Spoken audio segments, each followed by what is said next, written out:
ॐ श्री गुरुभ्यो नमः। हरिः ॐ।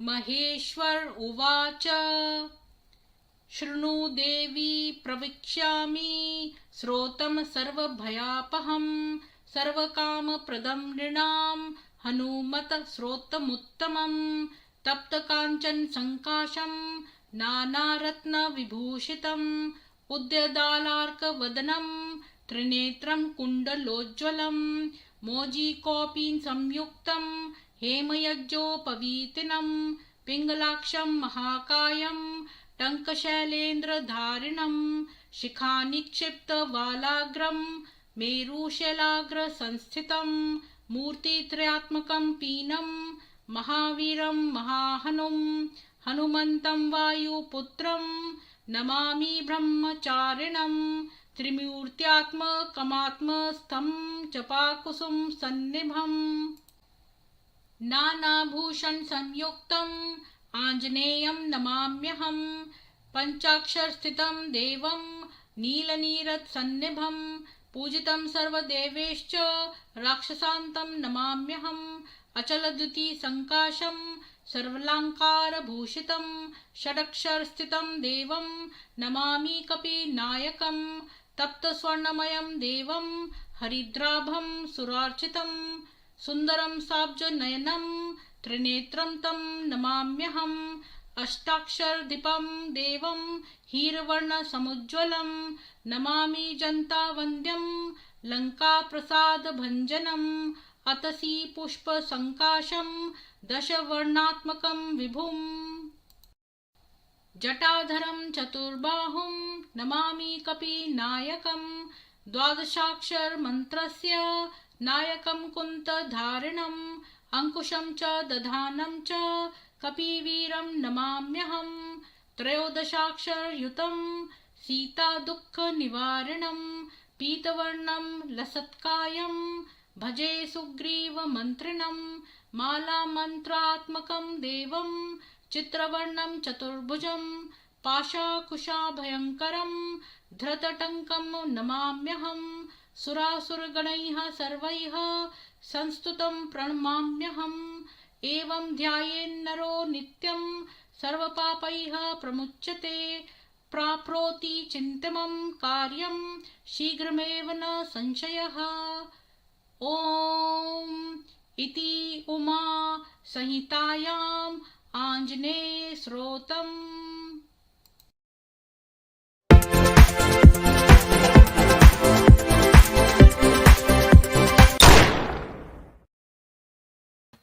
सभी को सुप्रभात और जय हनुमान।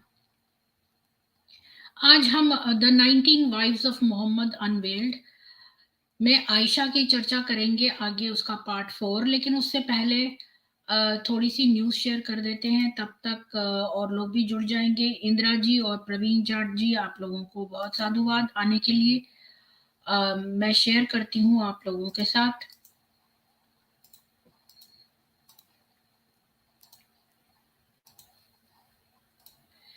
ये पवित्र गाथा नहीं, विवादित फिल्म है द कैरल स्टोरी पर जम्मू मेडिकल कॉलेज में हंगामा, क्लासें खाली, प्रदर्शन शुरू। प्रदर्शनकारी छात्रों ने आरोपितों पर कार्रवाई न होने की दशा में कक्षाओं के बहिष्कार का भी ऐलान किया। प्रदर्शन करने वालों में एक छात्र ने कैरल स्टोरी पर सवाल खड़े किए। छात्र ने कहा कि कैरल स्टोरी एक विवादित फिल्म है, न कि कोई पवित्र गाथा। तो कैरल स्टोरी जो है वो तो ट्रू स्टोरी है, तो ये लोग बदमाशी कर रहे हैं और मारपीट कर रहे हैं। वहां पर एक छात्र घायल हो गया। अगली न्यूज है, केरल में पकड़ी गई देश की अब से सबसे बड़ी ड्रग्स की खेप। लेकर आया था पाकिस्तानी, जिसकी कीमत 150 करोड़। मदरशिप को 15,000 करोड़। मदरशिप को समुद्र में अलग अलग जगहों पर तैनात किया गया था, जिसके जरिए ये खेप बरामद की गई। ये खेप भारत, श्रीलंका और मालदीव के लिए थी। एक पाकिस्तानी नागरिक को गिरफ्तार किया गया है। एक से क्या होगा, ये सारे लिंक्ड हैं।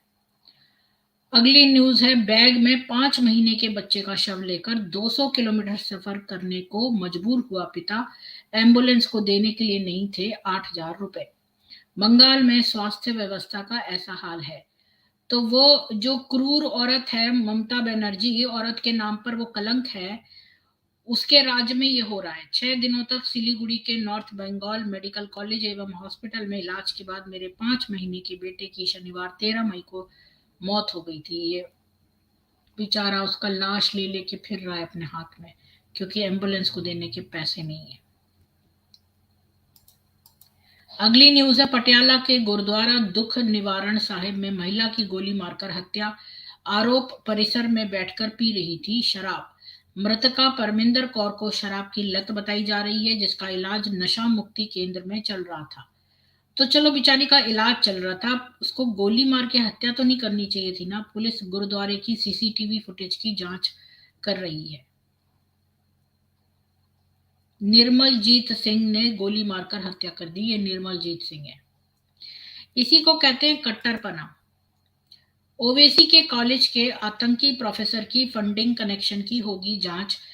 मध्य प्रदेश सरकार ने दिया आदेश, पहले सौरभ से सलीम बना, फिर फैलाने लगा मजहबी जहर। उन्होंने इशारों इशारों में इसका जिम्मेवार ओवैसी को भी ठहराया। नरोत्तम मिश्रा ने कहा, इनमें से एक प्रोफेसर ओवैसी के हैदराबाद वाले कॉलेज में ही पढ़ाता है, ये गंभीर विषय है। बिल्कुल इसकी जांच होनी चाहिए, सारे लिंक्ड हैं आपस में।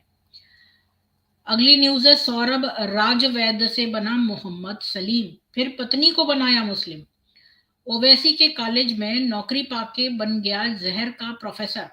हैरानी की बात है कि सौरभ राजवैद्य से सलीम बनने के बाद उसे हैदराबाद में Deccan college of medical sciences के बायोटेक्निकल डिपार्टमेंट में प्रोफेसर की नौकरी मिल गई, और यहाँ वो कॉलेज में पढ़ाने के नाम पर मजहबी जहर फैलाने लगा। ये हिंदू जो हैं ये बन रहे हैं। सौरभ नाम का बंदा है ये, इसको इतनी भी शर्म नहीं आई कि सौरभ नाम का हमारा एक वो था, क्या बोलते हैं, 22 साल का जवान लड़का था, जो बेचारा उस तरफ सरहद के गिर गया था। तो इन पाकिस्तानियों ने क्रूरता से उसके जीवित रहते हुए उसका एक एक शरीर का अंग निकाला, उसकी आंखें निकाली, उसकी अंतड़ियां निकाली, उसकी किडनी निकाली। इतनी बेरहमी से उसका कत्ल किया। इसको शर्म नहीं आई। इसका वही नाम है सौरभ, और इसने इतनी भी शर्म नहीं थी कि ये बन गया है सलीम। और बायोटेक्निकल प्रोफेसर के नाम पर ये मजहबी जहर फैला रहा है। शर्म आनी चाहिए इसको, तो फांसी दे देनी चाहिए। अगली न्यूज है, धर्म बदलो, शादी कर युवती का धर्मांतरण करो, फिर आतंकवाद के दलदल में धकेलो। हिजब उत तहरीर का पैटर्न बताकर बोले सीएम शिवराज, एमपी को केरल नहीं बनने देंगे। हिजब उत तहरीर के आतंकी गिरफ्तार होने के बाद हिंदुओं के धर्मांतरण का नया खेल सामने आया है। ऐसे में मध्य प्रदेश के मुख्यमंत्री शिवराज सिंह चौहान ने कहा है, ये शिवराज सिंह चौहान जो है ये एक अकलमंद है बहुत। मध्य प्रदेश की धरती पर धर्म परिवर्तन और आतंकवाद का कुचक्र नहीं चलेगा, इनको जड़ से निस्तनाबूद कर देंगे।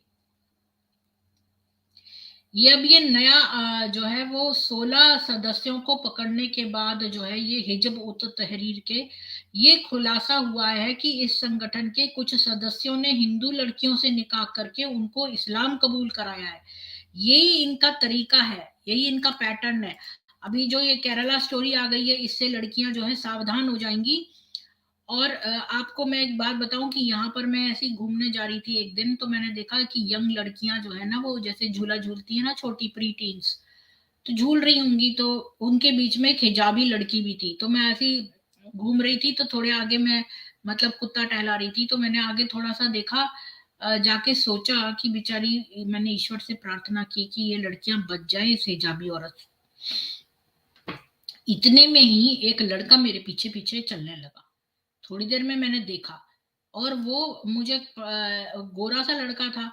ऐसे तो वो कोई भी कल्चर का हो सकता था, लेकिन वो अरबी में बात कर रहा था किसी से फोन पे, तो मैं समझ गई कि ये मुस्लिम है। और ये लोग जो हैं ऐसे ही हैं, पता नहीं है। मैं तो ईश्वर से प्रार्थना करती हूँ कि किसी तरह से ये लड़कियां बच जाएं। ये मूवी देखकर उनकी आंखें खुल रही हैं, इसीलिए इनको बुरा लग रहा है। तो जम्मू कश्मीर में जो इन्होंने मेडिकल कॉलेज में धरना देना शुरू कर दिया है कि ये कैरल स्टोरी विवादित है, ये है, वो है, प्रोपागेंडा है, नंबर ठीक नहीं है, कुछ ना कुछ इन्हें बोलना है क्योंकि इनकी वास्तविकता सामने आ गई है। अगली न्यूज है, महाराष्ट्र में अब संभाजी जयंती यात्रा को बनाया निशाना। अहमदनगर में पत्थरबाजी और आगजनी। अकोला में द केरला स्टोरी से भड़की भीड़ ने मचाई थी तबाही। अहमदनगर में दो पक्षों के बीच जमकर पत्थरबाजी और हिंसा हुई। अकोला की तरह यहां भी स्थिति को नियंत्रित करने के लिए पुलिस को लाठीचार्ज का सहारा लेना पड़ा। ये देख लो, महाराष्ट्र में शुरू हो गया है। अकोला और अहमदनगर, ये एक तो अहमदनगर का नाम भी चेंज कर देना चाहिए। केरला स्टोरी को लेकर हिंसा शुरू हुई है। हरिहरपेट इलाके में ये घटना 13 मई शनिवार की रात को हुई, जो एक सोशल मीडिया पोस्ट को लेकर शुरू हुई।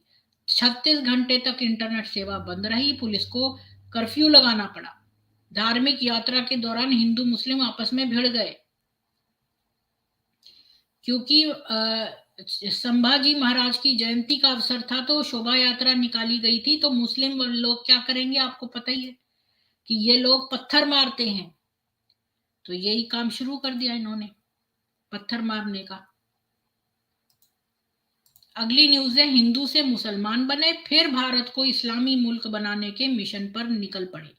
शादी कर युवतियों का भी धर्मांतरण। एमपी में पकड़े गए आधे जिहादी नए मुल्ला। एटीएस की पूछताछ में यह भी बात सामने आई है कि भोपाल के जिम ट्रेनर यासिर खान ने भी एक हिंदू लड़की से शादी करके उसका धर्म परिवर्तन करवा दिया था। इन सभी के अलावा गिरफ्तार लोगों में 2 अन्य हैं जिनकी पत्नियां पहले हिंदू थी और बाद में उन्हें इस्लाम कबूल करने पर मजबूर किया गया। ये वही है बदमाश आदमी, इसकी तो मैं शक्ल भी नहीं देखना चाहती अब। अगली न्यूज है, मुस्लिम को बनाओ डिप्टी सीएम। अब ये मांग हो गई है कर्नाटका में कि ये सीधे सीधे बोल रहे हैं कांग्रेस को कि मुस्लिम को बनाओ डिप्टी सीएम, 5 स्पेशल विभाग हमें दो। कर्नाटक में कांग्रेस का तय नहीं हुआ सीएम, वक्फ बोर्ड ने अपनी डिमांड पहले ही रख दी। कर्नाटक वक्फ बोर्ड के चेयरमैन शफी सादी ने कहा है कि उन्होंने चुनाव से पहले ही कहा था कि किसी मुस्लिम को प्रवेश का उप मुख्यमंत्री होना चाहिए और उनको मुस्लिमों को 30 सीटें दी जानी चाहिए। हालांकि उन्हें 15 सीटें मिली, जिसमें 9 मुस्लिम उम्मीदवार जीत गए हैं। तो ये देखो, ये धीरे धीरे करके घुस रहे हैं आपके उसमें, मतलब राजनीति में घुसते चले आ रहे हैं ये लोग। इंदिरा जी, आप ऐसा तभी करोगे ना जब आपने अपने छतों पर कुछ जोड़ कर रखा होगा। ये लोग तो सारे जोड़ के बैठे हैं, इनकी छतें जो हैं भरी हुई हैं पूरे हथियारों से। जब भी कोई यात्रा निकलती है हिंदुओं की, तो ये ऊपर से अचानक से इतने पत्थर कहां से आ जाते हैं, इन्होंने जोड़ कर रखे हैं ना पहले से। क्या किसी हिंदू ने कभी ऐसा कार्य किया है जोड़ के रखने का? हिंदू यहाँ पर खाली अपना टाइम पास करते हैं, मनोरंजन करते हैं और यहाँ वहां फिरते रहते हैं भेड़ चाल में। कितने हिंदू जो है वो, उन लोगों ने अपना घर जो है वो सुशक्त कर लिया है कि कल को कोई ये भेड़ियों का समूह आएगा तो कितने लोग हैं हमारे हिंदू जो अपने आप को प्रोटेक्ट कर पाएंगे।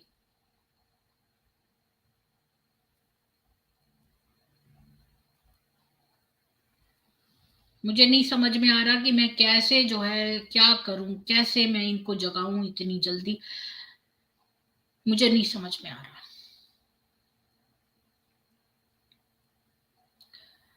तो मैं आगे अब किताब ही पढ़ सकती हूँ। और लोगों ने मुझसे कहा था कि उनकी बीवियों के बारे में हम जो है वो जानना चाहते हैं मोहम्मद की।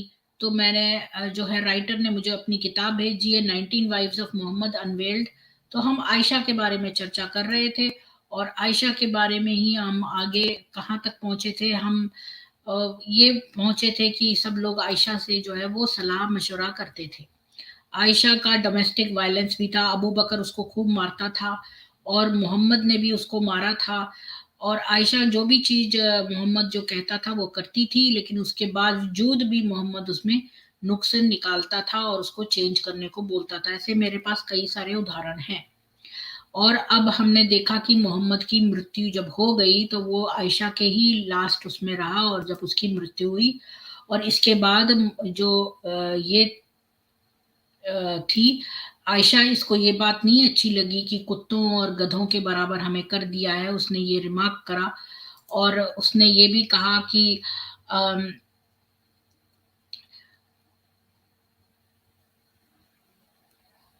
तो उसने उसको ये बात नहीं अच्छी लगती थी, और बड़ी चालाकी से उसने जो मोहम्मद ने कत्ल करने की एक लिस्ट बनाई थी कि किन लोगों का कत्ल करना है, जो तकिए के नीचे रखी थी, वो उसने कह दिया कि बकरी खा गई उनको। और ये वो आयतें वो नहीं थी, ये कुरान की आयतें, बल्कि ये वो आयतें थी जो जो ये वो थी लिखी हुई लिस्ट जिनको कि मोहम्मद कत्ल करना चाहता था। वो लिस्ट इसने गायब कर दी, या जो भी है उसने कह दिया कि बकरी खा गई। और ये जो थी, इसका अली से झगड़ा था, क्योंकि अली था वो जिसने कि इसके ऊपर शक कर रहा था कि भाई दासी से पूछवाओ, जब ये गायब हो गई थी एक रात को। और जो सफवान जिसने कि इसको जब ये खो गई थी रेगिस्तान में, तो उसको सहारा दिया और उसको उसके कैंप तक पहुंचाया, उस सफवान की भी मोहम्मद ने हत्या करवा दी थी। और बाद में हमने देखा कि इसने भी कुछ झूठ बोला था। जैसे इसने सफवान को कहा कि वो नपुंसक था, जबकि वो नपुंसक नहीं था, पर वो उसने सोचा कि उसकी बदनामी हो रही है, तो इसलिए उसने उसके बारे में थोड़ा सा झूठ बोल दिया, क्योंकि वो तो मर चुका था, तो उसके वो तो जीवित होकर अपनी गवाही देने नहीं आ सकता था। और हमने ये देखा कि वो अंक गणित में बड़ी अच्छी थी आयशा, उसका मैथ बड़ा अच्छा था, और लोग उससे सलाहें मांगने आते थे क्योंकि उसकी मेमोरी बड़ी अच्छी थी, और उसको सब चीजें याद है कि मोहम्मद ने ऐसी बात पर क्या कहा और ऐसा हुआ तो क्या कहा। तो सारे लोग उससे सलाहें लेने आते थे कि भाई अब इस ये होता तो क्या होता। खैर, अब जब मोहम्मद की मृत्यु वगैरह सब हो गई, और अब हम उमर की कैलिफेट ऑफ उमर देखेंगे कि उमर खलीफा बना।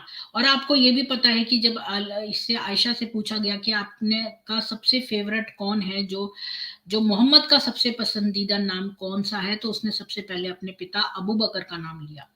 और जब दूसरी बार पूछा तो उसने उसका नाम नहीं लिया उमर का, क्योंकि उमर एक खूंखार आदमी था, एक बहुत ही क्रूर किस्म का, जिंदा लोगों को जलाने वाला। तो उसने दूसरे नंबर पे उसका नाम लिया।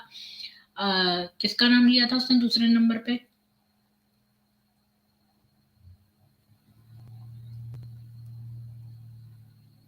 तीन लोगों के नाम पूछे गए थे, तो पहला उसने अबू बकर का बताया। दूसरा किसका बताया? कौन बताएगा, किसने सुना था कल का?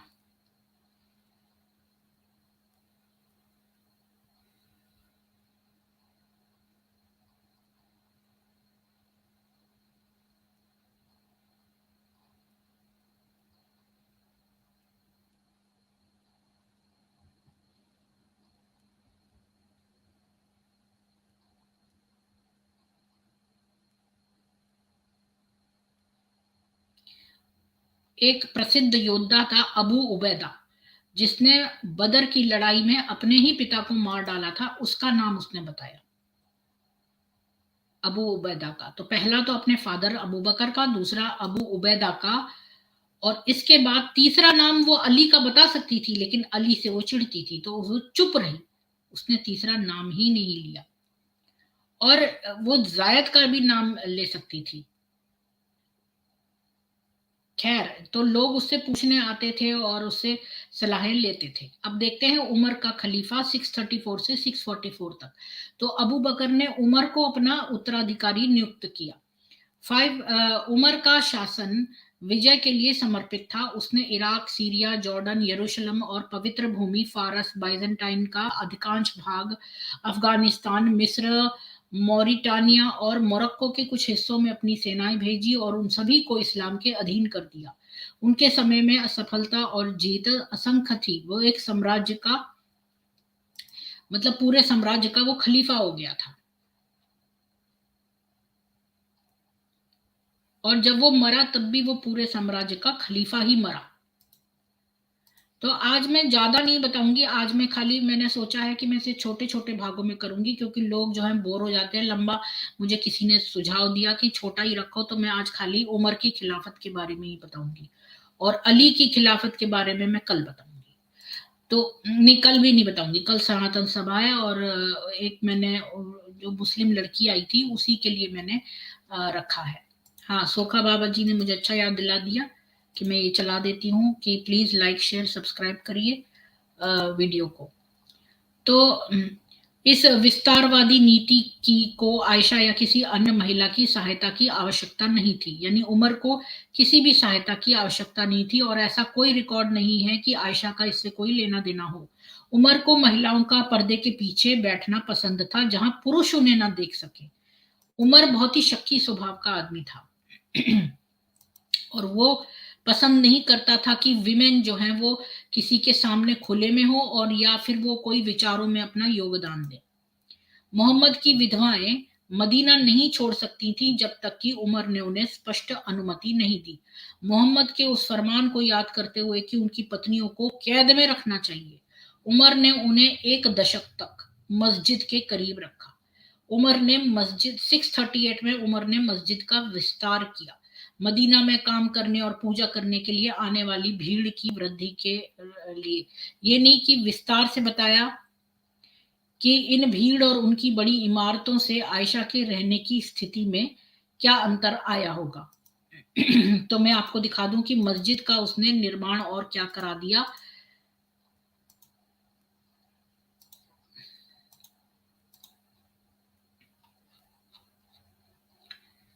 तो अगर आप देखें यहाँ पर कि मस्जिद जो है वो 638 में, यहाँ पर तो अबू बकर का घर था ही, आपको याद होगा। और ये यहाँ पर यहाँ पर सारे लोग जो हैं वो जमा होते थे इस एरिया में, जो और उसके ठीक सामने आयशा का घर था कि वो निकल भी नहीं पाती थी, वो पूरी तरह से कैद हो गई थी। ये 10वें नंबर पे आयशा का घर है। तो पहले नंबर पे तो यहाँ पर तो अबू बकर उसके फादर का घर था। ये वाला घर जो है आपको याद होगा कि हरीत का घर होता था, फिर वो छोड़ गया था। अब ये एक खाली घर था। ये मैमूना पत्नी का घर था मोहम्मद की, ये चौथा रमला का, पांचवा जुवैरिया का, छठा जैनब का, सातवां फातिमा और अली का घर था जो अभी खाली था, और अबू बकर का भी घर खाली था, और आठवां हिंद का घर था, और फिर ये विमेन का गेट, और फिर नौवां जो था वो सौदा का घर था, 10वां आयशा का, और 11वां हफ्सा का, और 12वां सफिया का, और 13वां उथमन का। तो इस तरह से था। तो अब ये बेचारी आगे से भी नहीं निकल सकती, पीछे उथमन का घर है तो वहां भी नहीं निकल सकती, और यहाँ पर भी नहीं निकल सकती क्योंकि ये पूरे जनता लोग सारे यहाँ पर आते थे। तो ये इसने कर दिया चेंजेस नए, और इतने सारे घर बन गए इनकी बीवियों के। खैर, तो अब आगे चलते हैं। तो इन सीमाओं के भीतर और जब उसे ज्यादा कीमत नहीं चुकानी पड़ी तो उमर ने मोहम्मद की विधवाओं के प्रति सम्मान दिखाया। उनकी अपनी बेटी उनमें से एक थी, क्योंकि आपको याद होगा कि हफ्सा जो थी वो उसी की बेटी थी, उमर की। तो फिर भी उन्होंने आयशा को अच्छी पहचान दी। 641 में उन्होंने प्रत्येक विधवा को 10,000 दिरहम, यानी कि पाउंड्स में देखें तो 100,000 पाउंड्स की पेंशन देने का आदेश दिया, लेकिन उन्होंने आयशा को 12,000 की अनुमति दी। यानी सारी बीवियों में, यानी उनकी बेटियों में को भी, सब विधवाओं को 10,000 की पेंशन, लेकिन आयशा को 12,000 की, क्योंकि वो रसूल की, अल्लाह के रसूल की प्यारी थी। अपने अध्यापन करियर में वो शायद अपनी पेंशन को एक अच्छी कमाई के वेतन के रूप में समझती थी। उमर खुद अक्सर कानूनी मुद्दों पर उससे सलाह लेता था। आयशा अबू बकर की विधवा हबीबा से पैदा हुई, अपनी बहन उम्म कुलथुम की संरक्षक थी। जब उमर इस, अच्छा वो जो मोटी औरत थी वो उसकी असली मानी थी। अच्छा, वो जो रुमामा क्या नाम था उसका, वो उसकी असली मानी थी जो गोल मटोल वाली थी। तो वो उसकी विधवा, अबू बकर की विधवा जो है वो हबीबा से पैदा हुई और अपनी बहन उम्म कुलथुम की संरक्षक थी। जब उमर इस बच्चे से शादी करना चाहता था, ये देखो, उमर उमर उम्म कुलथुम से शादी करना चाहता था। उम्म कुलथुम तो उसकी नातिन जैसी थी, राइट, क्योंकि उम्म कुलथुम उसकी बेटी थी, जो क्या नाम है, किसकी बेटी थी उम्म कुलथुम? वो तो उसका नाना समान था। वो हबीबा, हाँ, उन उम्म कुलथुम की संरक्षक थी। जब उमर उस बच्चे से शादी करना चाहता था तो कहा जाता है कि उम्म कुलथुम ने शिकायत की थी। उसकी जीवन शैली मतलब बड़ी अ, वो थी, रफ थी, और वो अपने महिलाओं के साथ बड़ा हिंसक था। तो ये 3 साल के बच्चे की अभिव्यक्ति की तरह नहीं लगता, क्योंकि वो उम्म कुलथुम कितने साल की थी पता है?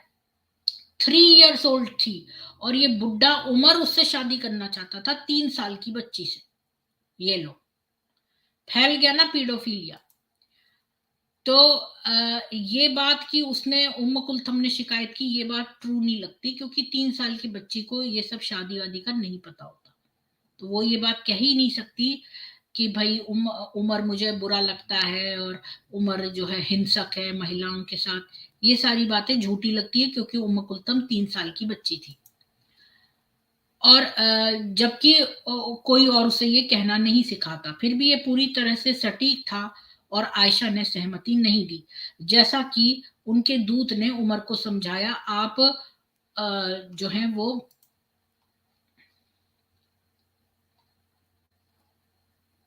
उमर जो था ना 57 ईयर ओल्ड था।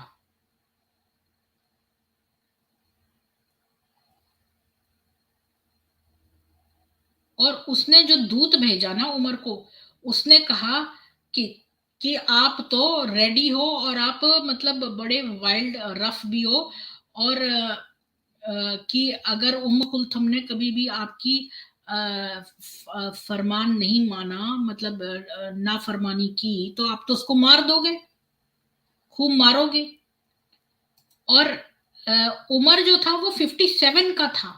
तो उसने और ज्यादा नहीं करा, और उसने 3 साल की बच्ची की बजाय उसने 10 साल की अली की बेटी से शादी कर ली। ये अली की बेटी थी उम्म कुलथुम भी, ये ज्यादा छोटी वाली थी, उससे बड़ी बहन से शादी कर ली जो 10 साल की थी। 10 साल की लड़की और 57 का था वो उमर। मुझे तो समझ नहीं आ रहा कि ये कैसे गंदे नीच लोगों की बातें हम सुन रहे हैं। इतना गंदा है ये, मतलब कि मुझे तो बर्दाश्त ही नहीं हो रहा।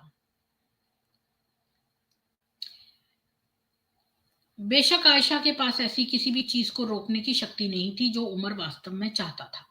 अबू बकर की मृत्यु के दिन, अभी अबू बकर भी मर गया तो आयशा कितनी बेसहारा हो जाएगी। अबू बकर की मृत्यु के दिन उमर आयशा के दरवाजे के बाहर खड़ा था, अपने रिश्तेदारों को किसी भी शोक अनुष्ठान का अभ्यास करने के लिए मना कर रहा था, लेकिन उन्होंने रुकने से इनकार कर दिया। उमर ने आयशा की एक चाची को बाहर जाने का आदेश दिया, जिसके बाद आयशा ने अपने दूत को के द्वारा घोषणा की कि मैं तुम्हारे लिए अपना घर,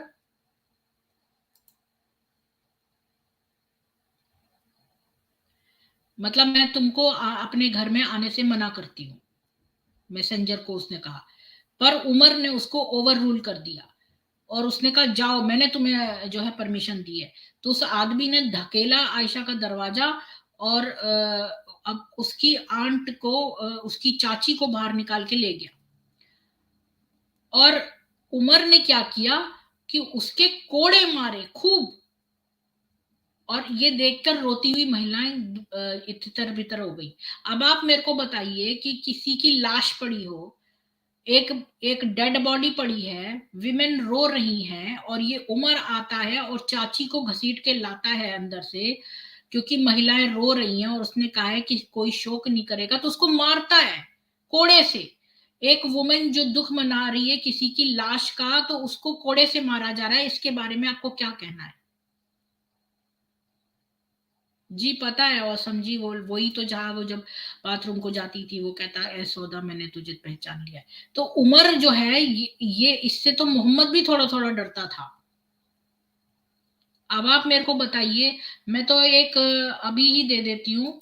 अगर कोई आना चाहता हो तो मुझे कोई प्रॉब्लम नहीं है, मैं अभी ही दे देती हूँ। लो, मैंने लिंक अभी दे दिया। इसको मैं पिन कमेंट में भी डाल देती हूँ।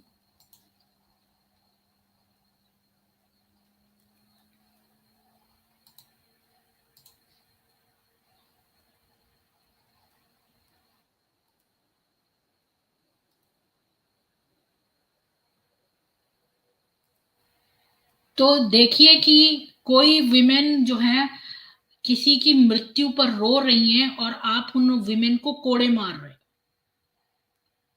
ऐसी क्रूरता कभी देखी है आपने?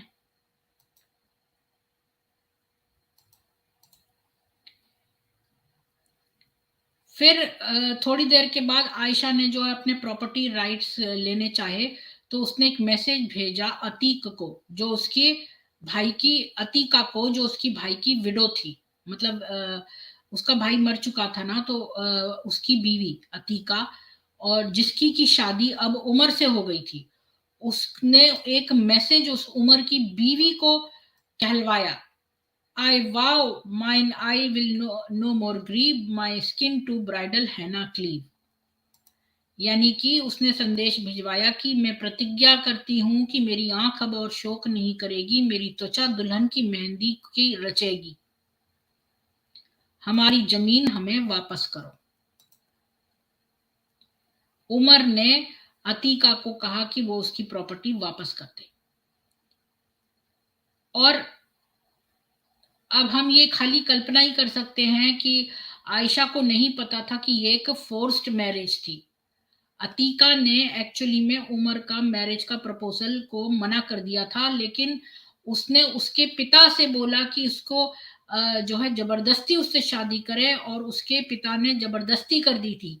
यानी कि यहाँ पर अगर लड़की मना भी कर रही है तो भी उमर ने कर ली थी उससे शादी। क्या ये बात किसी ने एक्स मुस्लिम ने आपको बताई है कि उमर की शादी जो है जिस लड़की से अतीका से हुई थी, वो लड़की ने उमर को मना कर दिया था शादी से, लेकिन फिर भी जबरदस्ती उमर ने उसके पिता के साथ कहलवा के और कर ली शादी।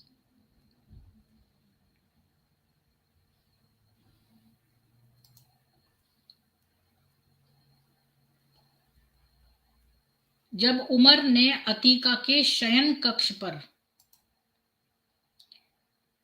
मतलब आया, मतलब जब हनीमून मनाने, तो उसने बड़ी जद्दोजहद की उसको हटाने के लिए, पर उसने उसको ओवर पावर करके उसका रेप कर दिया।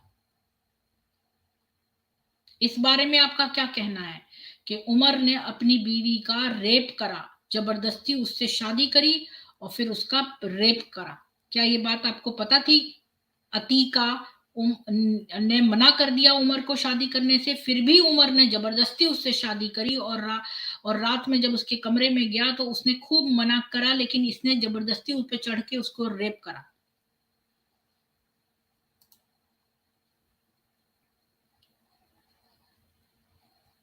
लेकिन उसने उस पर काबू पा लिया और उसके साथ बलात्कार किया गया था। तब उसने कहा उसे परेशान करो, उसे परेशान करो, और उसने उसे फिर परेशान नहीं किया।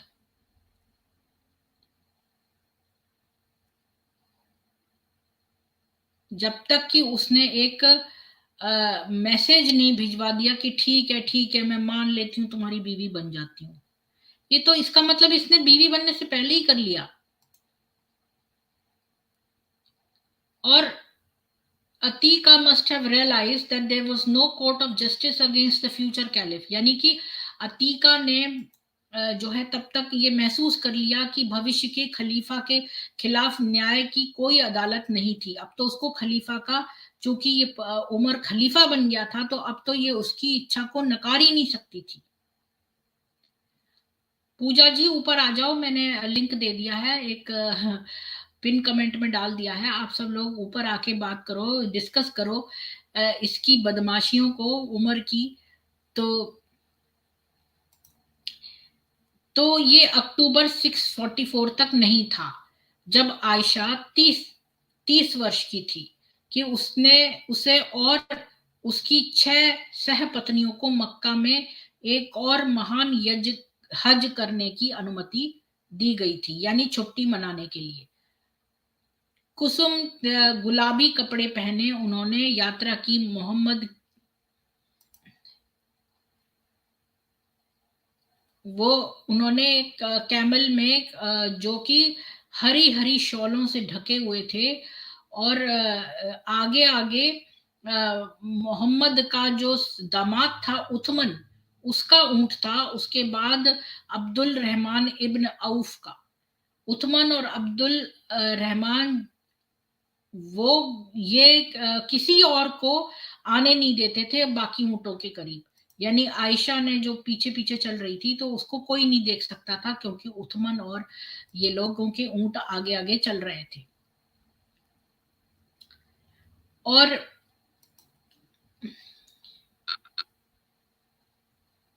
वो चिल्लाता था, दूर हटो, दूर हटो, लेफ्ट को जाओ, राइट को जाओ, जो भी रोड पर मिलता था। और वो लोग जब सब रुक जाते थे जब कभी उमर रुकता था।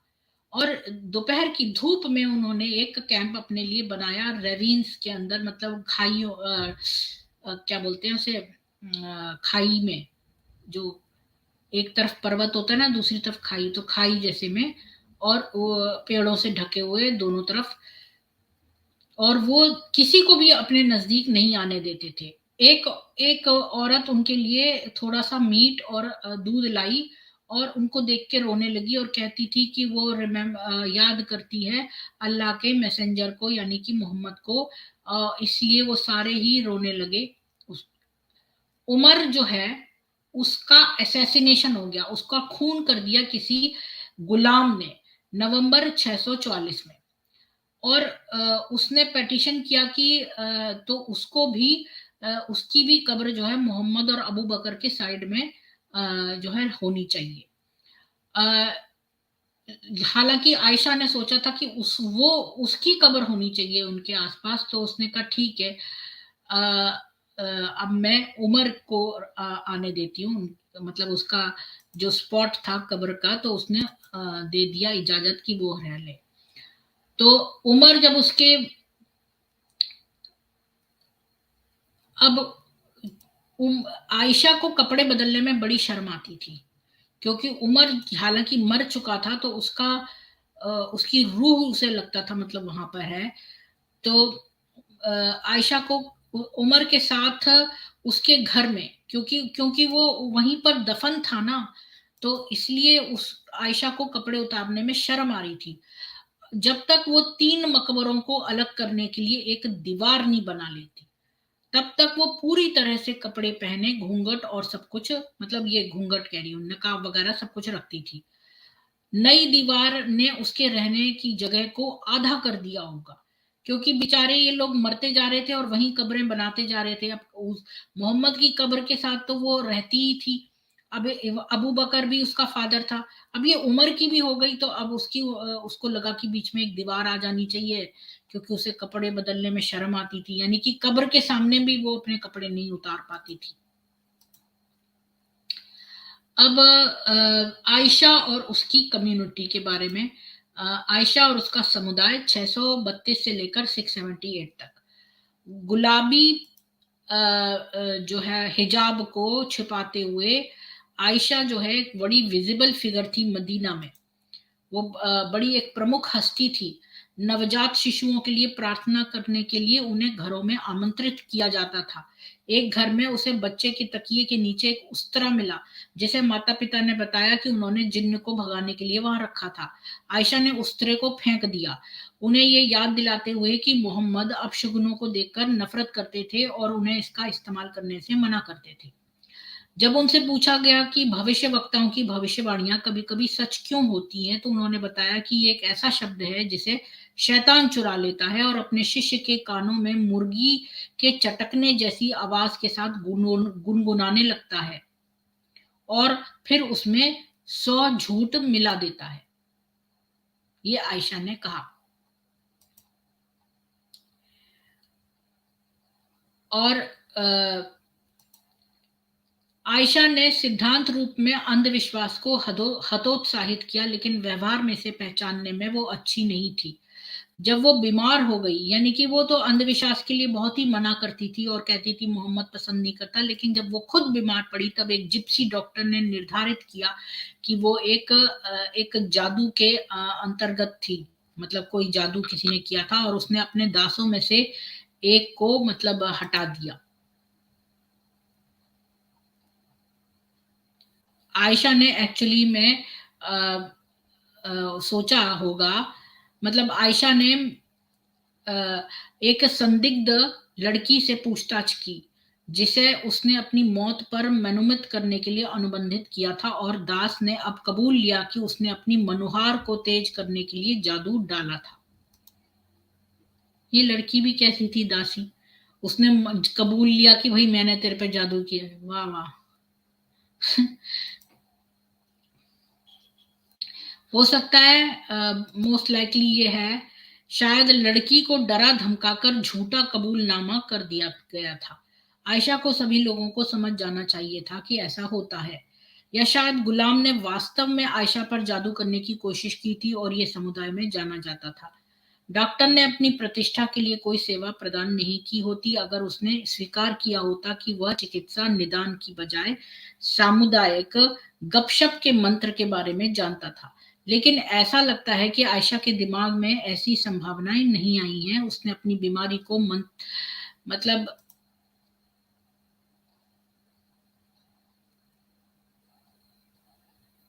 उसने अपनी इलनेस का मतलब बीमारी का इंटरप्रिटेशन ऐसे किया कि हाँ उस पर जरूरी जादू करा गया है, और उसने सोचा कि ये तो एक अटेम्प्टेड मर्डर है, कि भाई किसी ने उसको जान से मारने की कोशिश कर दी है। हालांकि वो ठीक हो गई। उसने गुलाम के लिए फरमान सुनाया, उसे अरब के सबसे बुरे मालिकों को बेच दो। यानी कि पहले तो उसने इल्जाम लगाया उस पर कि इसने मेरे पर जादू किया इसलिए मैं बीमार पड़ गई, और फिर उससे कबूल करवाया शायद डरा धमका के, और फिर उसको जब वो ठीक हो गई तो उसने कहा इस गुलाम को सबसे गंदे वाले मालिकों के पास बेच दो। आयशा खुद अक्सर दवाओं के बारे में सलाह लेती थी क्योंकि उससे ज्यादा घरेलू उपचार कोई नहीं जानता था। उपचार की उसकी समझ ने कम से कम अनुभवजन्य पद्धति का प्रयास किया। एक व्यक्ति बीमार हो जाएगा और उसे कुछ निर्धारित किया जाएगा और इससे लाभ होगा, और मैं लोगों को एक दूसरे के लिए नुस्खा सुनते हुए सुनूंगी और मैं ये सब याद कर लूंगी। उदाहरण के लिए मोहम्मद ने हमेशा अपने बुखार को शोरबा के साथ इलाज किया था। एक रेचक के रूप में उन्होंने स्फूर्ति के लिए सेना को प्राथमिकता दी थी। एक उदास मनोदशा के लिए वो जौ, आटा, दूध और शहद की दलिया की सिफारिश करती थी। भले ही रोगियों ने इसे नापसंद किया। उसका मानना था कि कुचल काला जीरा तेल के साथ मिश्रित कुछ भी कम कर सकता है, मृत्यु भी कम कर सकता है, लेकिन वो सांप के काटने और बिच्छू के डंक के लिए सबसे अच्छी सलाह दे सकती थी। वो एक ऐसा मंत्र था जो बुरी नजर के खिलाफ इस्तेमाल किया जाता था। अपने पिता की मृत्यु के बाद आयशा ने अपने परिवार में एक प्रमुख स्थान प्राप्त किया। उसका भाई अब्दुल रहमान लैला नाम के एक घासनाइट युद्ध बंदी से प्रभावित हो गया था। उसने न केवल उससे शादी की बल्कि अपनी अन्य सभी पत्नियों को उसके खाते में उपेक्षित कर दिया। आयशा को अपने ही पति के मिथ्याभिमान की याद ने सूचित किया।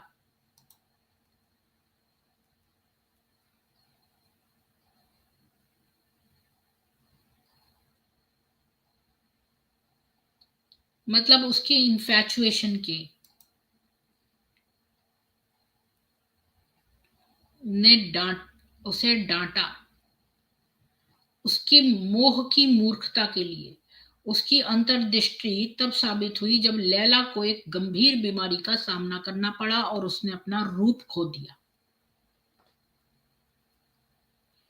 तो एक युद्ध की कैप्टिव लड़की थी घासनाइट दूसरे कबीले की, जिससे कि इसने इसके भाई अब्दुल रहमान ने शादी कर ली थी, लेकिन वो बाद में अपना रूप खो दिया उसने, और गंभीर बीमारी में।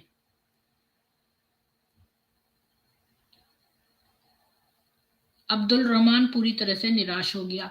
लैला ने बड़े संकट में आयशा से संपर्क किया और आयशा के पास अब्दुल रहमान के साथ और बातें हुई। उसकी सलाह पर उसने मेहर वापस कर दिया और लैला को अपने गोत्र में मतलब उसके घर में भेज दिया, क्योंकि शायद लैला छोटी लड़की थी और ये भी पेडोफिलिया की शिकार थी आयशा, तो उसने सोचा कि इसका भाई तो कम से कम ऐसा काम ना करे। तो खैर उसने उसको उसके घर में भेज दिया, उसका मेहर भी वापस करवा दिया। अब्दुल रहमान भी पेट्रिशियन मखजूम कबीले के सदस्य कुरैबा के प्रति आकर्षित थे। आयशा ने उनके बीच शादी के लिए मखजूम से बातचीत की।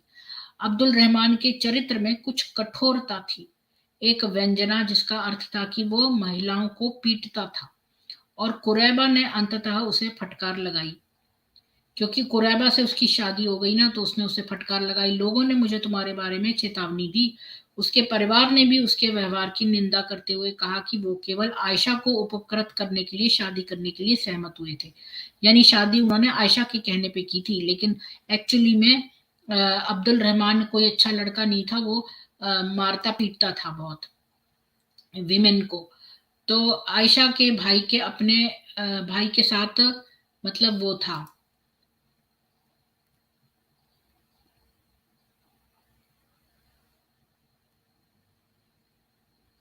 मतलब उसने आयशा ने मतलब थोड़ा बहस की अपने भाई के साथ और उसकी निंदा करी, और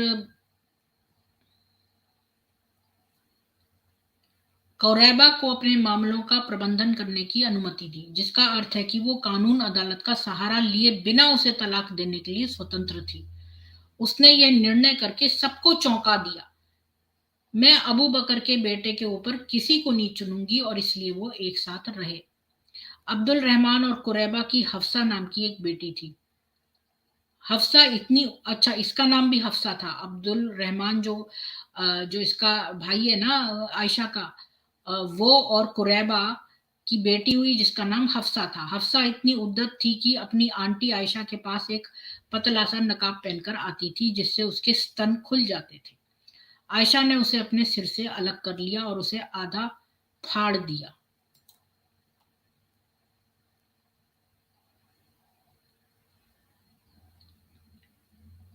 और फिर उसने अ, अपनी भतीजी को एक और उपयुक्त आवरण लाने के लिए कहा। क्या आप जानते हैं कि अल्लाह ने अध्याय चैप्टर ऑफ लाइट में क्या भेजा है? मतलब ये जो हफ्सा है, ये इतने पतला पतला सा वो पहन के आती थी कि वो उसके स्तन खुल जाते थे। तो ये इसने उसका वो फाड़ ही दिया पूरा और कहा कि तुम ठीक से पहन के आओ। और आपको पता नहीं है कि अल्लाह ने प्रकाश वाले अध्याय में क्या लिखा के भेजा है? हालांकि हफ्सा गंभीरता से पक्ष से बाहर नहीं थी, क्योंकि आयशा ने जल्दी ही असद के चचेरे भाई असद के बेटे अल मुंजिर से शादी करने के लिए बातचीत की। अब्दुल रहमान उस समय दूर था, मतलब अपने भाई की बेटी का रिश्ता तय कर रही है वो।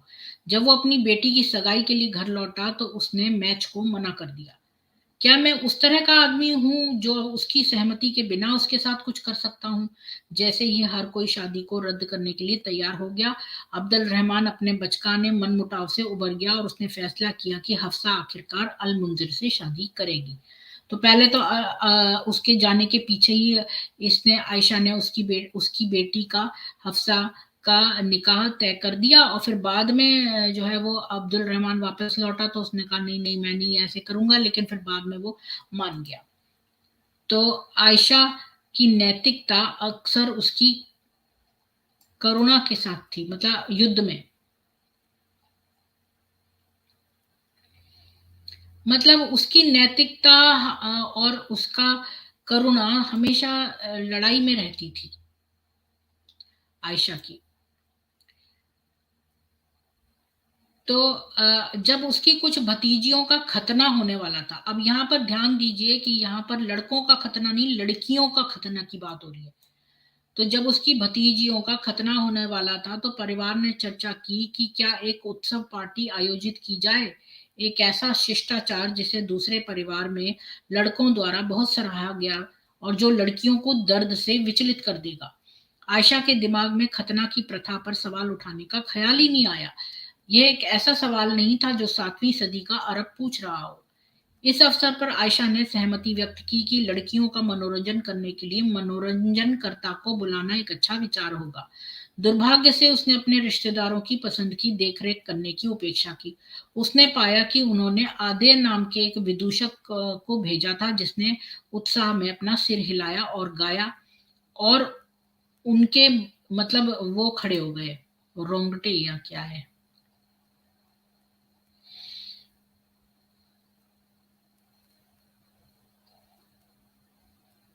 नहीं रोंगटे नहीं, सॉरी, जो गाने लगा और वो अपना सिर हिलाता था, और उसका बहुत बड़ा सिर था, उसके बाल बहुत थे।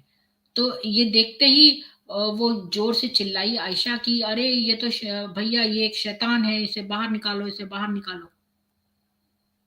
यानी पहले तो जब खतना की रस्म हुई तो इसने सोचा कि भाई लड़कियों के मनोरंजन के लिए कि कुछ करा जाए, ताकि लड़कियां जो हैं दर्द से परेशान होंगी तो उनका कुछ मनोरंजन किया जाए। तो इन लोगों ने एक विदूषक को बुला लिया, लेकिन विदूषक के बाल बड़े थे सिर के, और वो बार बार सिर हिला रहा था और गाना गा रहा था, तो इसको देख के ही वो जोर से चिल्लाई कि ये तो शैतान है, इसे निकालो, इसको निकालो।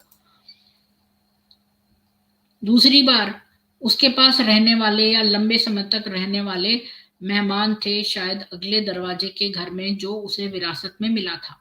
फिर उसने सुना कि उसके रहने वाले बैकगैमन खेल खेल रहे थे, बैकगैमन। उसने उन्हें तुरंत फटकार लगाई। अच्छा, बैकगैमन मेरे को नहीं आता खेलना, मेरे पास था ये गेम, यहाँ पर लोग खेलते हैं बैकगैमन। तो तो उसने कहा, यदि आप उसने तुरंत फटकार लगाई, यदि आप बैकगैमन सेट को नहीं हटाते तो मैं आपको अपने घर से निकाल दूंगी। किले के गेट के ठीक बाहर कुछ बैकगैमन खिलाड़ियों को पकड़ा और उसने उन सभी को जेल में डाल दिया। उसने उन लोगों को रात तक बंद कर दिया जो पैसे के लिए खेल रहे थे, लेकिन उसने आधे दिन के बाद उन्हें रिहा कर दिया जो केवल मनोरंजन के लिए खेल रहे थे। एक अधिक जटिल प्रकरण में आयशा के सबसे बड़े भतीजे अब्दुल्ला ने उसके वित्तीय मामलों की आलोचना करते हुए कहा कि अगर वह कुछ खर्च या अन्य के साथ आगे बढ़ती है तो वह अपने स्वयं के पैसे का प्रबंधन करने में अयोग्य थी। आयशा उसकी बातों से इतनी नाराज हुई कि उसने अब्दुल्ला से फिर कभी बात न करने की औपचारिक शपथ ली। उसने महीनों तक उसका किनारा कर लिया, जो उसके लिए बहुत कष्टदायक था। जब उसने दोस्तों को उसके लिए मध्यस्थता करने के लिए भेजा तो आयशा ने शपथ ली कि वो अपनी प्रतिज्ञा तोड़कर पाप नहीं कर सकती। अधिक महीने बीत गए जब तक कि अब्दुल्ला को दो दोस्तों के आयशा के दरवाजे पर दस्तक देने की अ, चाल नहीं चली।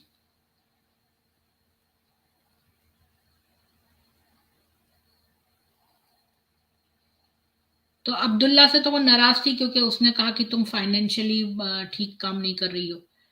तो दो और महीने भी बीत गए तो अब्दुल्ला ने एक चाल चली। उसने अपने दो दोस्तों को भेजा जो खटखटाने लगे आयशा का दरवाजा।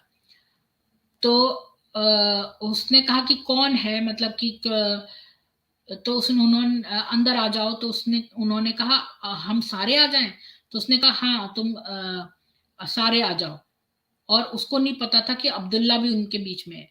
तो एक बार जब घर के अंदर आ गया तो अब्दुल्ला ने जो उसका प्राइवेट क्वार्टर था, उसका जो पर्दा है, और उसको पकड़ लिया और आयशा से बोला आंसू निकालते हुए कि मुझे क्षमा कर दो। उसके दोस्तों ने भी उसको कहा कि उसकी अपॉलॉजीज जो है एक्सेप्ट कर लो, कि भाई देखो जो वो थे, प्रॉफिट थे, नबी थे, उन्होंने किसी भी मुस्लिम को ये नहीं कहा है कि तुम दूसरे मुस्लिम को 3 दिन से ज्यादा अवॉइड मत करो। यानी कि मोहम्मद ने ये कह रखा है, एक मुसलमान दूसरे मुसलमान को मतलब अवॉइड, या क्या बोलते हैं, किनारा नहीं कर सकता उसका 3 दिन से ज्यादा, मतलब दूर नहीं रह सकता। तो उनके आग्रह ने उन्हें तब तक नीचे रखा, तब तक रखा जब तक कि वो रो नहीं पड़ी, तब तक वो बोलते रहे उसको। उन्हें याद दिलाते हुए, मैंने एक प्रतिज्ञा की थी और एक प्रतिज्ञा को तोड़ना एक गंभीर मामला है। दोस्त उसे दबाते रहे और आखिर में उसने सीधे अब्दुल्ला से बात की। हालांकि आयशा को अपने भतीजे के साथ सुलह करने से राहत मिली थी, लेकिन उसकी अंतरात्मा ने उसे उसके टूटे हुए व्रत के बारे में परेशान किया और उसने प्रायश्चित में 40 दासों को मार डाला। ये देखो आयशा कितनी क्रूर हो गई थी।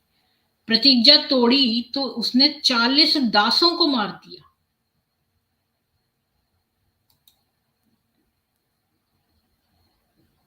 प्रायश्चित में, ये कैसा प्रायश्चित है? कोई मुझे बताएगा ये कैसा प्रायश्चित है कि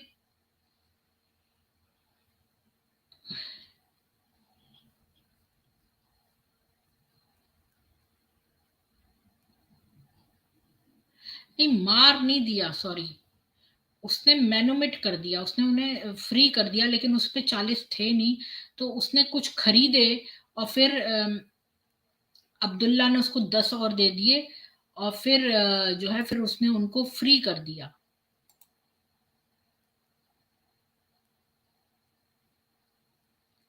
तो ये तो थी उमर, उमर का जब खलीफा था। अब इसके बाद उथमन खलीफा रहा 644 से 656 तक। ठीक है, उमर तो मर चुका था और उसकी कब्र, मैंने बताया कि आयशा ने कहा कि वही उसकी कब्र उसी जगह पे उसके बगल में कर दी जाए। इसके बाद उथमन की और देख लेते हैं। एक इस्लामी साम्राज्य 644 से 650 तक। उमर की हत्या के बाद उनके सभी, आपको पता है कि उमर की हत्या जो है वो एक दास ने कर दी थी। उमर की हत्या के बाद उनके सबसे करीबी साथी उनके उत्तराधिकारी का चुनाव करने के लिए मिले। कुछ लोग कहते हैं कि वे आयशा के घर में मिले थे, जो भी उनके विचार विमर्श को बाधित करने की कोशिश करता था उस पर कंकड़ फेंकते थे। उन्होंने उस्मान इब्न अफ्फान को चुना, कुलीन उमैया कबीले से मोहम्मद के दामाद। आयशा जो अब 30 वर्ष की थी, उसके पास कोई नहीं था उसका रिश्तेदार या दोस्ती का कोई संबंधी। उस्मान ने अपने अधिकारियों के वेतन में वृद्धि करके अपने शासन की शुरुआत की और उन्होंने अपने निजी दोस्तों को असाधारण उपहार देना जारी रखा। मदीना उनके शासन में फला फूला, मनुष्यों का मोटापा अपने चरम पर पहुंच गया और ढीले लोगों को कबूतरों को उड़ाने और क्रॉसबो के साथ शूटिंग करने पर दांव लगाते हुए देखा जा सकता था है, जब तक कि उस्मान ने कबूतरों के पंख नहीं काट दिए और धनुष तोड़ दिए। 652 में उसने कुरान का मानकीकरण किया और उसकी प्रतियां प्रतियां जलाई हैं।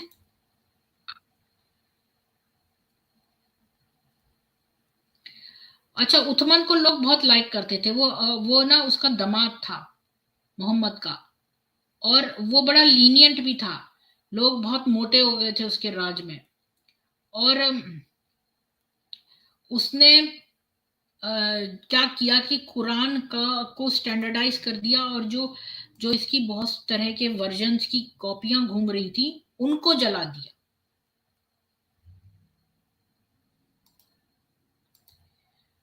अच्छा, उसने मॉस्क का रेनोवेशन भी कर दिया, उसको 20 मीटर जो है चौड़ा और लंबा कर दिया, और उसकी जो आसपास की बिल्डिंग्स थी वो भी खरीद ली। हालांकि मोहम्मद की जो विधवाएं थी उनके घर नहीं खरीदे, और इसीलिए आयशा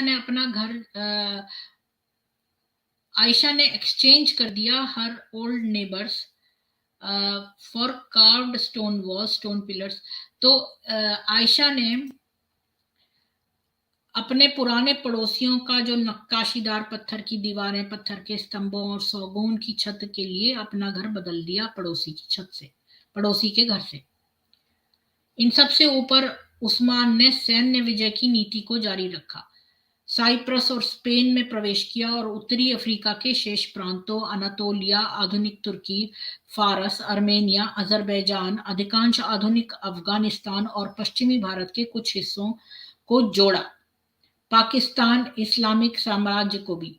और इसमें किसी को भी आयशा से मदद की जरूरत नहीं थी, यानी कि ये उथमन था जिसने कि इतना फैलाया इस्लाम को, स्पेन तक ले गया, अफगानिस्तान, इंडिया, सब जगह आ गए लोग।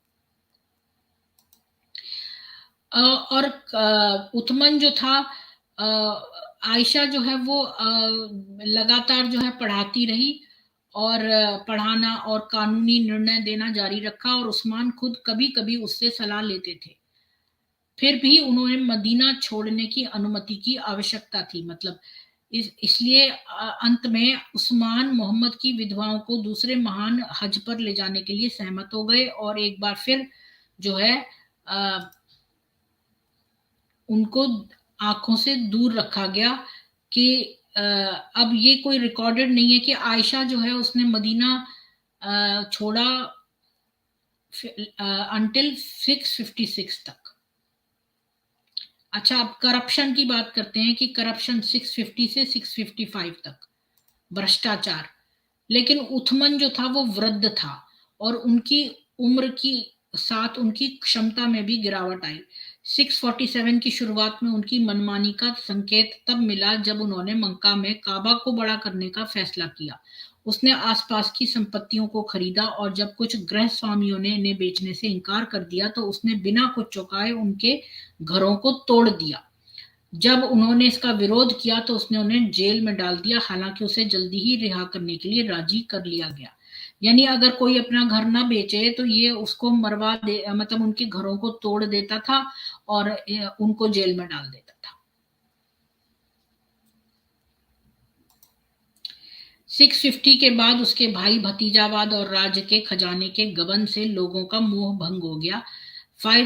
मतलब मदीना के निवासी नाराज थे और जब उसने राज्य के झुंडों के अनन्य उपयोग के लिए शहर के आसपास के सामान्य चरागाहों को हड़प लिया। अबू जर जो था वो एक विनम्र व्यक्ति था जो पहले से धर्मांतरित लोगों में से एक था इस्लाम में, ने उस्मान की भव्य जीवन शैली के खिलाफ उपदेश दिया। आपका सोना और चांदी नरक की मतलब जहन्नम की आग में लाल गरम जलेंगे और आपके माथे को दाग देंगे, ये कहा था उसने। खलीफा ने एक अर्थव्यवस्था बनाई। उसने आयशा की पेंशन को उसी राशि से कम कर दिया जो मोहम्मद की अन्य विधवाओं को दी गई थी। यानी उसने आयशा को जो बढ़ा हुआ उमर ने उसको 12,000 का पेंशन दे रखा था वो उसने वापस उसका कम कर दिया और जितना और विधवाओं को दिया गया था उतना ही कर दिया। आयशा का अपमान किया गया था। ये पैसे के बारे में नहीं था क्योंकि उसके चचेरे भाई तलहा ने आमतौर पर 10,000 दिरहम लगभग के वार्षिक उपहार के साथ अपने वेतन को पूरक किया और आयशा ने अपनी आय से कहीं अधिक दान में दिया जितना उसने खुद के लिए रखा था। इसलिए वह उस्मान द्वारा रोके गए 2,000 को कभी नहीं छोड़ेगी। लेकिन उसके सिद्धांत ने उसको नाराज कर दिया। इब्न मसूद एक अन्य प्रारंभिक इस्लाम में धर्मांतरित व्यक्ति था, वो भी किसान वर्ग से। कुरान की घोषणा करने के लिए उन्हें मक्का में सताया गया था और ये वही था जिसने बदर में अपने कट्टर विरोधी अबू जहल को मार डाला था। 601 में उसने उस्मान की नहीं 601 में नहीं सॉरी 652 में उसने उस्मान की उसके गबन के लिए और अबू जर को निर्वासित करने के लिए आलोचना की थी। जब वो शुक्रवार की नमाज के लिए गया तो खलीफा ने इब्न मसूद को एक बेईमान और नीच जानवर कहने के लिए अपना धर्मोपदेश तोड़ दिया। तब आयशा जिसका सामने का दरवाजा मंच के ठीक सामने था उसने पर्दे के पीछे से उसको टोका, क्या ये अल्लाह के रसूल के साथी के बारे में बात करने का कोई तरीका है? उस्मान ने इब्न मसूद को आजीवन कारावास की सजा के तहत मस्जिद से बाहर करने का आदेश दिया। उसके गुर्गों ने बूढ़े सिपाही को इतनी बेरहमी से फेंका कि उन्होंने उसकी 2 पसलियां तोड़ दी और उसे घर ले जाना पड़ा। फिर आयशा बोली और उसने बहुत कुछ कहा। उस्मान ने 2 साल बाद अपनी मृत्यु तक इब्न मसूद की पेंशन का भुगतान नहीं किया। शुरुआती मुसलमानों में से एक अम्मार, जिसे मक्का में कंगाल के रूप में गंभीर रूप से सताया गया था और जिन्होंने बदर में लड़ाई लड़ी थी, ने उथमन को सार्वजनिक खजाने का गबन करने के लिए चुनौती दी थी। उथमन ने अपने गिरफ्तारी का आदेश दिया और 80 वर्षीय अम्मार को पकड़ लिया और मार पीट करके उसको बेहोश कर दिया।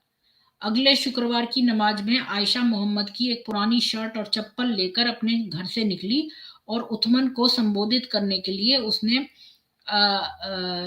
प्रार्थना बाधित की, कितनी जल्दी आप अपने पैगंबर के रीति रिवाजों को भूल गए हैं जब उनके बाल, शर्ट और चप्पल अभी तक खराब नहीं हुए हैं। लोगों ने जय जयकार की और अल्लाह की बड़ाई की। जब कूफा के गवर्नर जो उस्मान के भाई थे नमाज में इतने नशे में आ गए कि उन्होंने गलत तरीके से पूजा पाठ किया, उथमन ने इसे अनदेखा कर दिया और प्रथागत कोड़े मारने को रोक दिया। इराक से एक प्रतिनिधि मंडल मदीना में ये पूछने के लिए पहुंचा कि नशे में धुत गवर्नर को बदल दिया जाए और खलीफा ने अनुरोध करने के लिए उसे दंडित करने की धमकी दी। इराकियों ने आयशा से अपील की। जब उस्मान ने अगली बार मस्जिद में प्रवेश किया तो आयशा ने मंडली के सामने दंड को रोकना और गवाहों को डराना की अपनी शिकायत का प्रतिनिधित्व किया। उन्होंने जवाब दिया, ये आपके व्यवसाय में से कोई नहीं है, आपको घर पर रहने का आदेश दिया गया था। यानी कि वो नहीं चाहता था कि आयशा बोले। इस सुझाव पर कि एक महिला को सार्वजनिक मामलों में शामिल नहीं होना चाहिए, भीड़ ने पुकारना शुरू कर दिया। उनमें से कुछ ने पूछा, ऐसे मामलों में आयशा से बेहतर अधिकार किसका है? और उनमें से कई एक दूसरे को अपने सैंडल से मार रहे थे। उस्मान भीड़ को शांत करने में कामयाब रहे, लेकिन उन्हें अपने भाई को 80 कोड़े मारने की सजा देनी पड़ी, जिसे देने में अली ने उनकी मदद करी। अब आते हैं विद्रोह पे। मेरे ख्याल में बस ये विद्रोह तक लास्ट पढ़ेंगे और उतने तक ही खत्म करेंगे। विद्रोह 655 से 656 तक। मिस्र में उथमन के गवर्नर ने एक हत्या कर दी और मिस्रवादी मदीना में एक नए अवलंबी के लिए याचिका दायर करने के लिए पहुंचे। आयशा ने एक बार फिर उस्मान के खिलाफ मोर्चा लिया। उसने इस आदमी को हटाने के लिए मोहम्मद के साथियों के अनुरोध को अस्वीकार कर दिया। फिर भी उसने उनके लोगों में से एक को मार डाला है, इसलिए उन्हें अपने राज्यपाल के खिलाफ न्याय करो। आयशा के चचेरे भाई तलहा और अली से इसी तरह के आग्रह के बाद उथमन ने आयशा के भाई मोहम्मद को प्रतिस्थापन राज्यपाल के रूप में नियुक्त करने का वादा किया। लेकिन मिस्र की अपनी यात्रा पर मोहम्मद ने उथमन की मोहर वाले एक पत्र को पकड़ा, जिसे पुराने गवर्नर को उसे मारने का आदेश दिया। यानी ये बात तो मुझे, ये सब पढ़ के मुझे ये भी याद आया कि वो जो हम अकबर बीरबल के किस्से सुनते थे, तो उसमें भी तो ये बोलता था बीरबल को, भेज देता था दूसरे राज्य में और फिर चुपचाप से लेटर में लिख देता था इसको मरवा दो। ये चीज इनके अंदर है।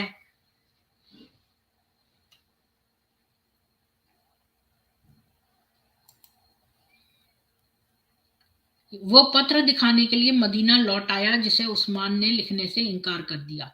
और मदीना के लोगों में से कोई भी नहीं था, लेकिन उथमन के खिलाफ गुस्सा था और इससे उन लोगों के क्रोध को बढ़ा दिया। इसके कारण इब्न मसूद, अबू जर और अम्मार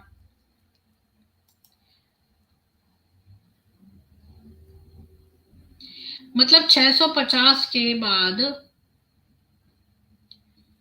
लोग जो है नेपोटिज्म और इस सब से इतने वो हो गए थे।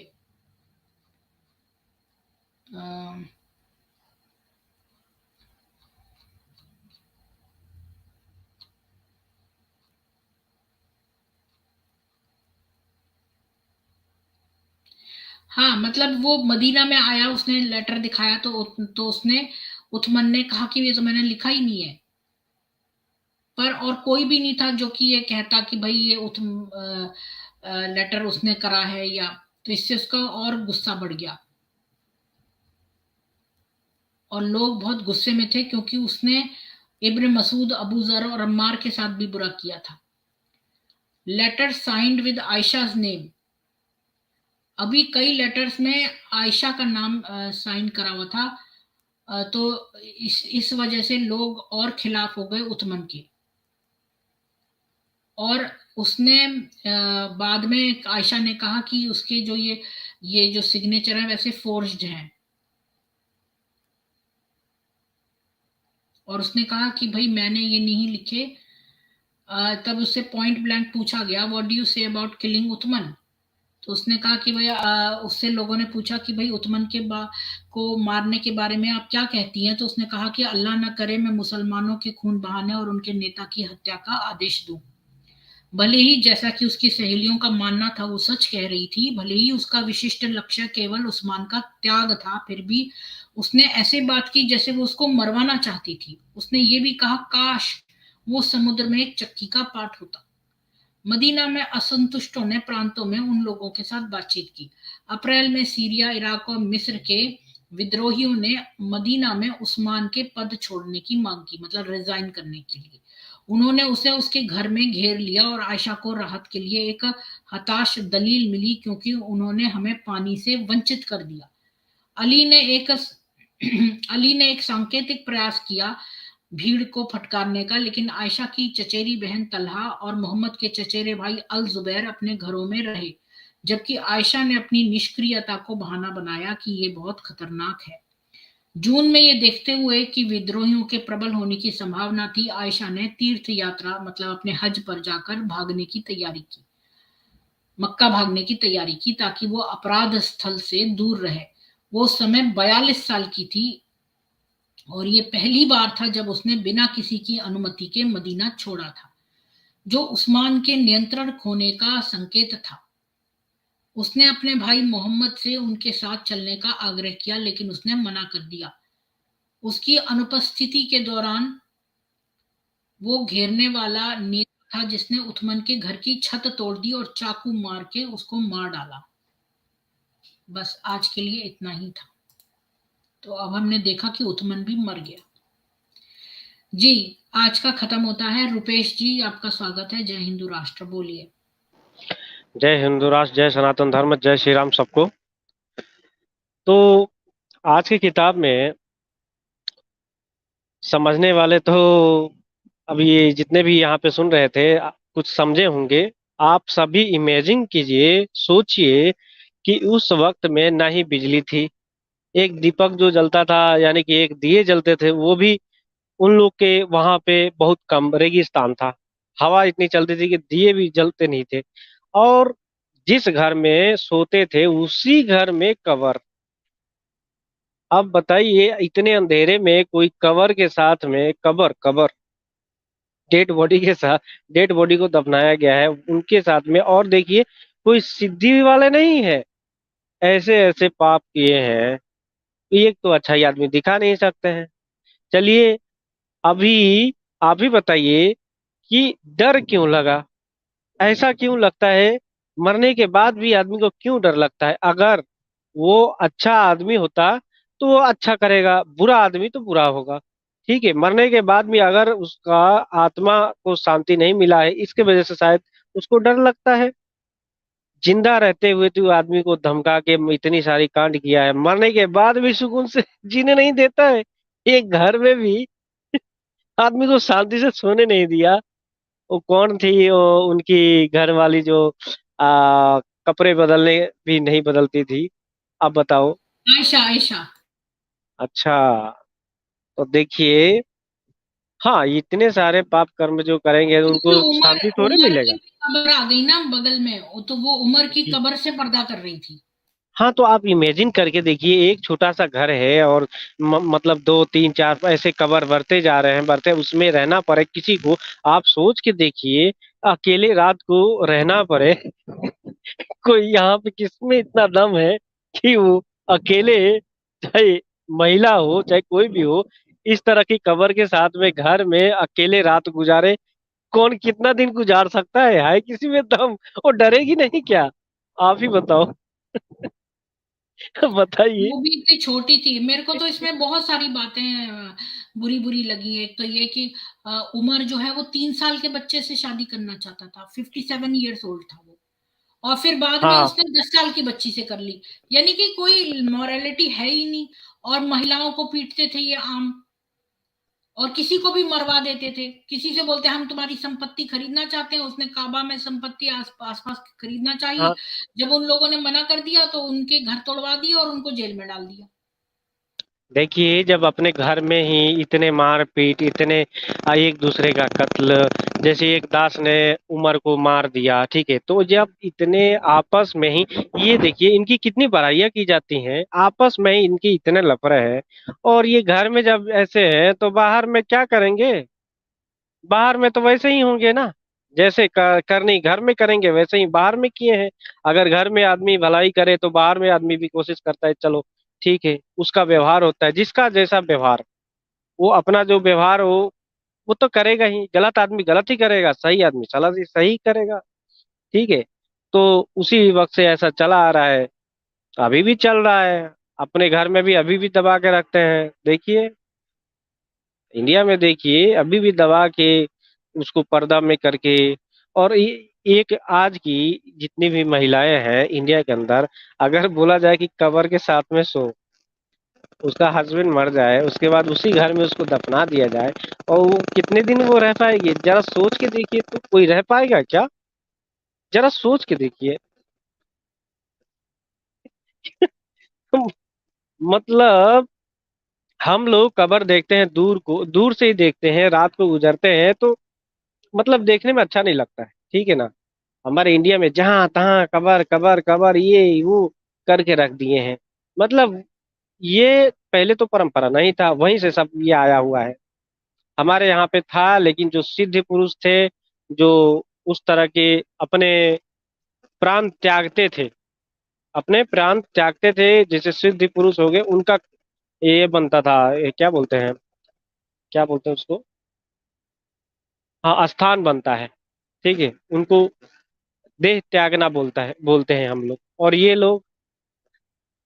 लोग क्या मरते वक्त भी क्या कर्म कर रहे हैं, कैसी कर्म कर रहे हैं। देखिए, यहाँ पे कमेंट पे जो भी है, इस चैनल को थोड़ा चलाना पड़ता है, तो आप सभी सनातनी एक साथ मिलके और इस चैनल को सहयोग करें। नहीं तो देखिए, मैं एक बात बताता हूँ, प्रीति जी ने आज लिंक दे दिया, ठीक है। तो पहले कोई नहीं आ रहा है, अभी भी देखिए वही हाल है। लेकिन जिसको जहां तक समय मिले, आप लोग कृपया समय दें। और ऐसा ना हो कि 5 आइसक्रीम आया है, 5 दोस्तों के बीच में पहले आप पहले आप पहले आप करते करते आइसक्रीम पिघल जाएगी, कोई खा नहीं पाएगा। तो चैनल जो है हम सभी का है, हम सभी को आगे बढ़ाना चाहिए। और छोटी छोटी बात नोक झोंक होती रहती है, तो दिल पे नहीं लेना चाहिए। विकेश जी आज किधर है पता नहीं, ठीक है ना। तो जी बस, आप बताइए अगर कुछ है तो मैं फिर से बोलता हूँ। धन्यवाद रुपेश जी। मैं इस स्ट्रीम को क्लोज करती हूँ, और आशा करती हूँ कि आप लोग जो है अपने घर में सब उचित रक्षा की व्यवस्था करते रहेंगे, और आपको जब भी कोई इंफॉर्मेशन चाहिए तो उसी को सुन लेना। बस मुझे इतना ही कहना था, और अपने सनातनियों का सपोर्ट करिए, और उनके बिजनेस उनको आर्थिक बॉयकॉट करिए, नर पिशाचों का। बीच में मैं बोलना चाहता हूँ, सॉरी मैं भूल गया। ये हमारे ये जो चैनल है, इस चैनल पे हम लोग जैसे हिंदू राष्ट्र का घोषणा करते हैं, तो इस चैनल पे मैं जब से आया तब से मैं हिंदू राष्ट्र का घोषणा करता हूँ। उसके बाद ही इतने सारे चैनल पे हिंदू राष्ट्र लिखा जाता है, बोला जाता है। और भारत में देखिए, ये धीरेन्द्र शास्त्री जी है, सनातन में तरह खींच के लेके चला गया, ठीक है ना, सनातनी है। तो ये तो मुझे बाद में पता चला। देखिए, सनातनी का कोई भी अगर सब इस तरह के खड़े हैं कोई मजबूत, तो उनका सपोर्ट कीजिए। और जो भी बिहार झारखंड के साइड में है, वो कृपया समय पर जाके थोड़ा 1 घंटे के लिए सही। और बिहार में जो धीरेन्द्र शास्त्री जी आए हैं वहां पे आप जाइए, चाहे वेस्ट बंगाल से हो, चाहे झारखंड से हो, बिहार से हो, यूपी से हो, कहीं से जरूर एक दिन के लिए जरूर जाइए। जय हिंदू राष्ट्र जी। तो आप सब, मैं ये स्ट्रीम क्लोज करती हूँ, और आप सब लोगों को जय हिंदू राष्ट्र। कल फिर मिलेंगे सामवेद में।